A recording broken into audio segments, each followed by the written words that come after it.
দেখতেই পাচ্ছেন যে কিছুক্ষণ আগে আমাদের ভূতনির বাঁধ দিয়ে নাকি জল আসছিল এবং এপার ওপার থেকে জল আসা যাওয়া করছিল। সেই বিষয়টি আমরা কিন্তু খতিয়ে দেখার জন্য ভূতনি কল্যাণ কমিটি পক্ষ থেকে এসেছি।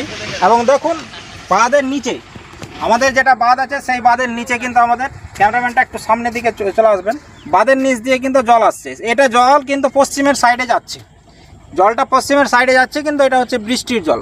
কোথায় এই জায়গাটা আছে এবং কোন জায়গাতে আছে সেই জিনিসটা আপনাদেরকে দেখাচ্ছি।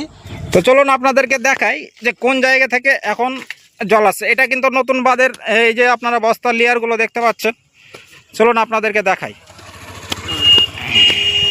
দেখতেই পাচ্ছেন বৃষ্টির জল কিন্তু এখানে জমাট বেঁধে কিন্তু অতিরিক্ত হয়ে গেছে, যেহেতু এই জায়গাটা বাঁধের এই পার্শ্বে কিন্তু অনেকটাই কিন্তু নিচু। ঠিক যেরকম ওখানে আমরা কায়দাটা করেছি ওই কায়দাটা এখানেও করে তাহলে একটু এটা আমরা হাই লাইনে করেছি, ওটা তো আমাদের যা মাপ ছিল সেই মাপে তো আমরা করে দিয়েছি। ওটা এখানে করে এইটা স্যার ভূতনি মানুষের 2 লক্ষ মানুষের কিন্তু এটা হবে, বুঝতে পারলেন? এইখান থেকে শুরু হয়ে র্যাম্প আছে সবাই বলে দিলাম। হ্যাঁ এইখান থেকে শুরু করে একদম র্যাম্পের কোনা নিচু, যে জায়গাগুলো নিচু ওরকম যেহেতু নিচুতে করেছি এই নিচুতে করে কিছু করার নেই। আর ও একটা কি বলছে তো বলতে র্যাম্পের কথা কি এটা হচ্ছে র্যাম্প বন্ধ করতে।